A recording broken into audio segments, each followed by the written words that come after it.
1945년 해방과 동시 찾아온 대한민국은 극도로 혼란스러웠다. 남조선 농당이 주도하는 공산주의 세력 활동이 미 군정이 불법화시키자 공산주의자들이 지하화하면서 군 내부까지 공산주의자들이 침투해 들어와 신생 대한민국의 장래는 암담하기만 하였다. 제주도에서 일어난 4.3 사건을 진압하러 나섰던 군인들이 여수 춘천 반란 사건까지 일으킨 데다가 이어 대구 6연대 반란 사건까지 나라는 온통 조용할 날이 없었다. 이승만 대통령은 육군본부 정보국은 남로당 군사조직이 핵심 좌익 세력 숙정 지휘본부로 만들어서 숙군 작업에 들어갔다. 군 당시 숙군 작업이 시작되면서 흥미로운 것은 작년에 작고한 백선엽 장군의 회고록에서 서술된 박정희 전 대통령이 이 육군 작업 과정은 관련이 있다는 사실이다. 2009년에 백선엽 장군이 쓴 군과 나라는 책과 2012년 발행된 노병은 죽지 않는다라는 내용을 보면은 흥미로운 대목이 나온다. 대구 제6연대 군 반란 사건의 진상을 살펴보기 전에 간단히 백선엽 장군의 회고록에 나타났던 서술 내용을 살펴보기로 하자. 숙군 과정에서 중형이 선고된 군인들이 적지 않았는데 당시 방첩대 수사반은 남로당 군사책임 이재복이 육군사관학교까지 남로당 군사조직을 침투시켜서 일부 중대장을 시켜서 육군사관학교 생대들에게까지 좌익 활동에 가담시킨 사실을 숙군을 주도했던 방첩대 수사반은 밝혀내었다. 이 수사에서 육사 침투 남로당 군사책 용의자 중에는 당시 육사의 중대장으로 근무했다가 육군본부 작전교육과장 과장으로 근무하고 있었던 박정희 소령이 관련되었다는 것이다. 다음은 백선엽 장군의 회고록에 나타난 그 내용이니까 한번 읽어보기로 하자. 나는 숙군 1단계 작업이 거의 끝날 즈음은 1949년 초 어느 날 방첩대 김만일 소령이 나에게 이런 말을 했다. 박 소령이 국장님을 꼭 뵙고 할 말이 있다고 간청이 있으니 면담이나 좀 해주십시오 라고 했다. 그는 박 소령이 남로당 좌익 군인들을 수사하는 과정에서 군 내부에 침투한 좌익들을 수사하는데 많은 도움을 주었으니 한번 들어보시라고 하는 것이었다. 사실 그때는 사관학교 군 내부의 좌익 조직을 수사할 때 단서를 찾지 못해서 곤란을 아주 받고 있는 때였다. 나는 면담을 생각을 했다. 당시 내 사무실은 국방부와 방첩대 두 곳에 있었는데 내가 박정희 소령을 만난 곳은 명동 구증권거래소 3층에 있는 정보국장실이었다. 박정희 소령은 대면 과정에서도 그의 독특한 태도답게 한동안 나에게 말도 않고 있다가 입을 열었다. 저를 한번 도와주실 수 있겠습니까? 나는 이렇게 대답했다. 뭐라고? 도울 일 있으면 도우시겠으니. 당시 박정희 소령은 1948년 좌익 남로당의 군사 책임자라는 혐의를 받고 숙군 작업에 걸려들었던 것이다. 군사 재판이라는 것이 단신제이기 때문에 박정희 소령은 사형 선고를 받고 있었던 것이다. 나는 그 당시 숙군 작업을 총지휘하는 입장이었고 박정희 소령은 작업복의 밧줄에 묶인 채 사형수 입장으로서 내 앞에 나타났던 것이다. 나는 그동안 군대 생활을 하면서 그를 몇 번 본 적은 있었는데 군복을 입고 계급장을 단 박정희 소령을 본 적은 있었지만 이렇게 수갑을 차고 초췌하게 그의 육사 동기생인 정보국 김한일 방첩과장이 직접 이렇게 나와 만나게 될 줄은 몰랐다. 방첩과장이었던 김한일 과장이 비록 사형 선고를 받고 수감 중이지만 그와 육군사관학교 동기생이었던 박정희 소령은 평소 후맹이나 의리로 봐서 한때 좌익들의 선전에 속아서 저지른 행위로 깊이 반성하고 있는 점을 봐서 정보국장인 나에게 구명을 위해서 나섰던 것이다. 당시 나는 그의 혐의 내용을 보니 혐의 자체는 무거웠지만은 실제로 그는 남로당 군사책으로서 활동한 것은 별로 없고 이름만 걸고 있었던 것이었던 것이다. 김한일 방첩과장이 박정희 소령 구명운동 아닌 구명운동을 하게 된 것도 박정희 소령이 뒤늦게 자기의 행동을 반성하고 숙군 작업을 위해서 적극적으로 남로당 군사 조직의 내용을 군사팀에게 알려주었기 때문이었다.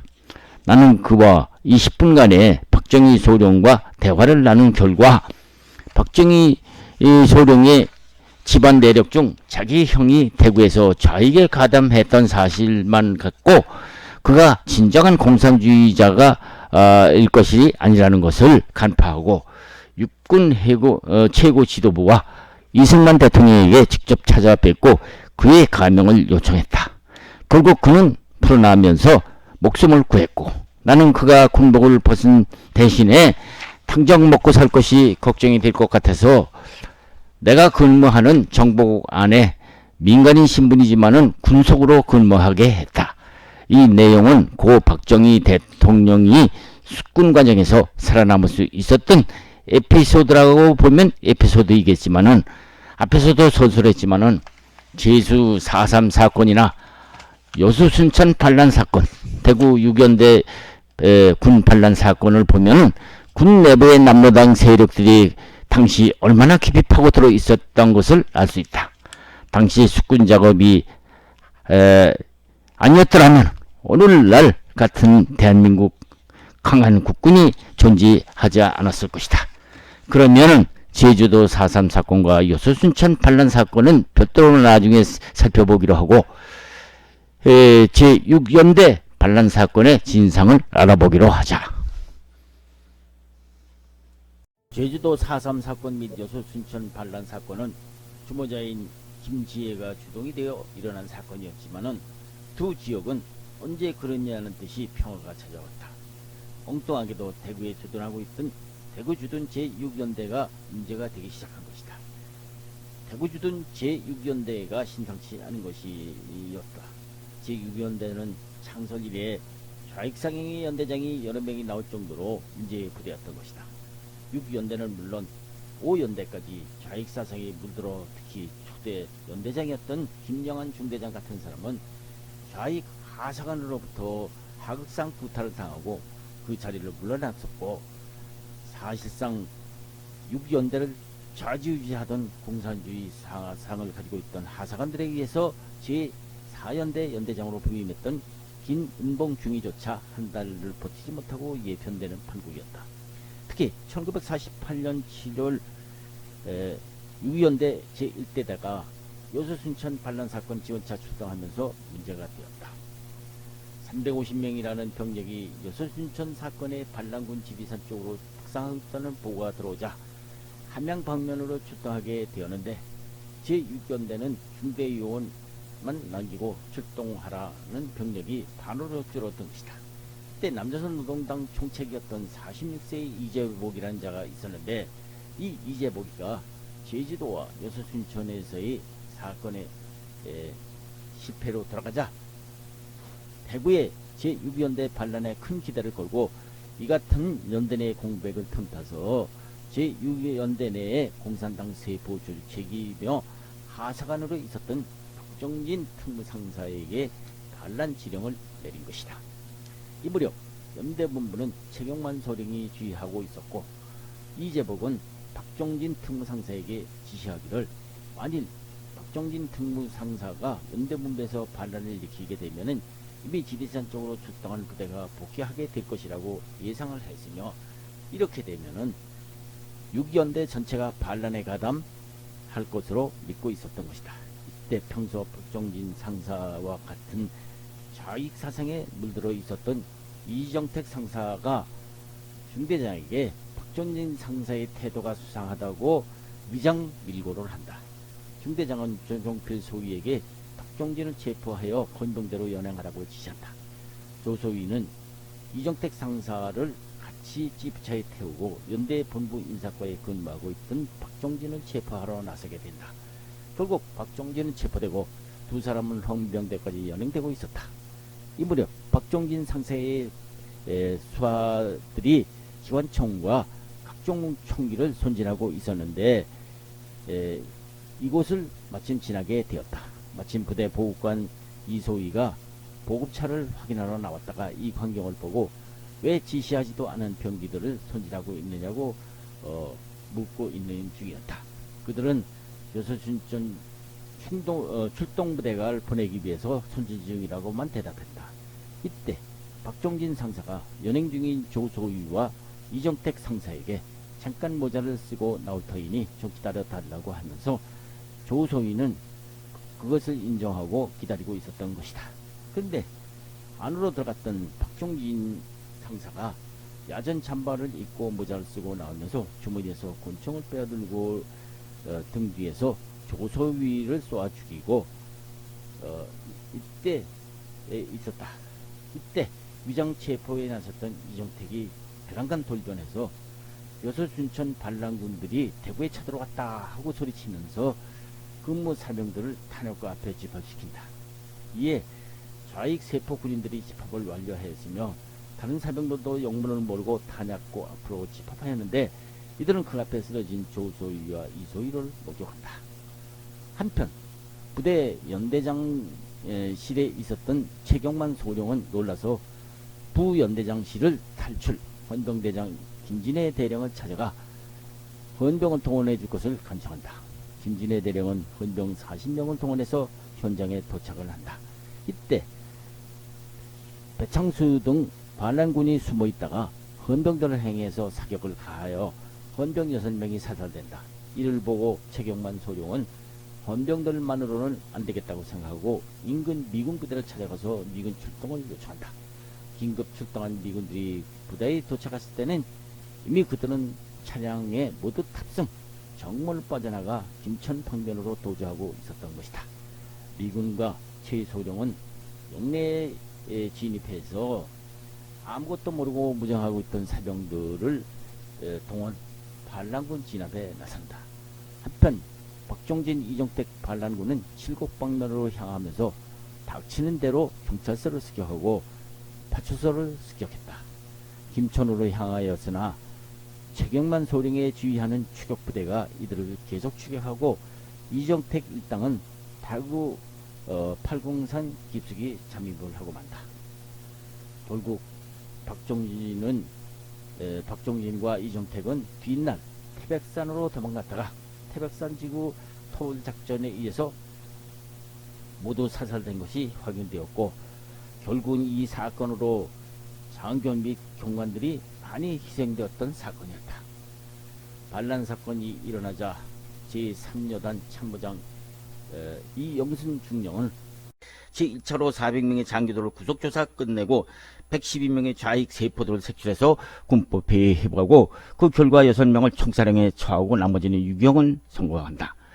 1차 사건을 계기로 연대모문의 좌익 군자들에 대한 숙고는 단행되었으며 지리산 방면에서 출동 중인 부대에서는 손이 미치지 못하였기 때문에 본부서는 이를 출동 부대의 원대 복귀를 명령한다. 함양 방면에서 연대 교대와 2개 중대 병력 380명을 지휘하던 1대대장 차갑준 대위는 원대 복귀에 앞서서 실탄을 모두 해소하려 했으나 대대 내 좌익 군자들은 이 명령에 불응한다. 대대장 차대위는 이 같은 실정을 경비통신을 통해서 연대본부에 보고하고 본부병력이 나와서 실탄을 해소해 달라고 요청했는데 이때 연대본부에서도 병력이 모자라서 이에 대한 조치를 취하지 못하고 있었다. 대대장 차갑준 대위는 12월 6일 4시 복귀 부대를 17대의 차량에 분성시켜서 대구로 향하였으며 달성군 월배 부근에서 성당에 이르렀을 때 맨 뒤쪽에 따라오던 차량이 멈추면서 라이트를 신호로 동대대 인사계 이동백 상사가 전원 하차하여 제4번 차량인 탄핵차에 가서 실탄을 분배받으라고 외쳤다. 이동백 상사는 함양을 출발하기 전에 연대 내에 가면은 수군될 것을 미리 알고 동대대 내의 세포들과 모의하여서 반란을 얻게 하고 그 장소로 대구 근교인 월배마을을 택했던 것이다. 이동백 상사와 그 입당들은 여기서 각 차량에 분승했던 장교 9명을 사살하고 다른 대원들에게 반군에 호응하자고 외쳤는데 이때 하교대 출신인 하사관 28명을 포함한 42명이 반란에 가담하였고 나머지 사병들은 분산해서 대구서 대명동에 있는 부대로 복귀한다. 이 급보에 접한 연대본부는 잔류병력과 헌병대 경찰대를 현장으로 긴급 출동시켜 부근에 분산된 병력을 수습했으며 본부에서는 제3대대 임충식 소령이 일부 병력을 지휘하여 경계태세를 갖추었다. 이동백 상사의 반군 일당들은 급파된 일개 중대의 추격을 받으면서 도주하다가 달성지소를 습격하였으며 어둠을 이용하여 팔공산으로 잠적하고 말았다. 2차 반론 후 해를 넘긴 1949년 1월 30일 포항교회 오천비행장에서 주둔 중인 제4중대 중대장인 이영삼 중위는 부대 교대를 위한 참모정리에 열중하고 있었다. 이 무렵 포항에서는 제4중대가 기지의 경비 업무를 맡고 있었는데 이 부대도 파견부대로서 대대 내 숙군이 착수되지 않았기 때문에 제3중대와 교대하기로 되어 있었다. 1차 반란 때 도주하여 입산한 곽종진, 이정택 일당들은 제4중대 재무대 선임 하사관과 그동안 긴밀한 연락을 취하면서 반란을 모의하다 오다가 극비의 중대 교대 기밀을 탐지하여 동중대 반란을 핵작하였던 것이다. 이리하여 이날 저녁에 제4중대장 이영삼 중위는 재무대 선임 하사관의 게임에 따라서 시내 모 요정에서 술을 마시고 만취했다. 이 틈을 타서 술자리에서 빠져나온 선임 하사관은 즉시 중대로 들어와서 그들의 세 본진단을 규합해서 재문관 겸 소대장인 백다련 소위와 하사관 1명을 사살하고 지방 좌익분자와 1차 반란분자들을 대내로 침입시켜서 무기고를 점령하는 동시에 전 중대원에게 동조하도록 선동한다. 그러나 이 반란 때 숙군 선풍을 목격했던 이들 대원들이 이에 응할 리가 없었다.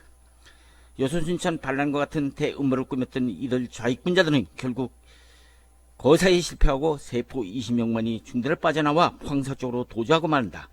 이와 같이 3차에 거쳐 소란을 피운 제6연대 반란 사건은 대부분의 대원들이 좌익분자들의 상투적인 선전에 속지 않았기 때문에 그 이상 크게 확대되지 않았고 단시일 내에 수습은 되었다.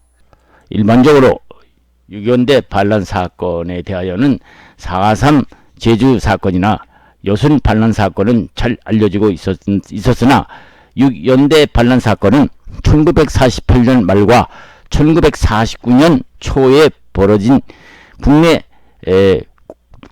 내부의 사건이어서 대구 시민들에게는 별로 잘 알려져 있지 않은 사건이었지만, 그러나 이 대구 6연대 사건은 초급장교와 하사관 다수가 비명이 갔을 뿐만 아니라 반란군 군들이 대구 출신들이어서 가족들은 공산당들의 선전에 속아 반란에 가담했던 가족들에게는 큰 걱정거리가 아니었었다. 2차 반란 사건은 1948년 11월 2일 6연대 내 좌익 혐의자인 곽종진 특무상사가 자신을 연행하려 온 헌병대 조광필 소위를 권총으로 사살하면서 시작된 사건이었고, 제2차는 여순 반란 사건 진압작전에 참전했다가 원대 복귀하던 6연대 소속 2개 중대 380여 명 중 좌익 성향인 이상백 상사를 비롯한 28명의 하사관들이 장교 9명을 사살하고 팔공성으로 도망친 사건이었다.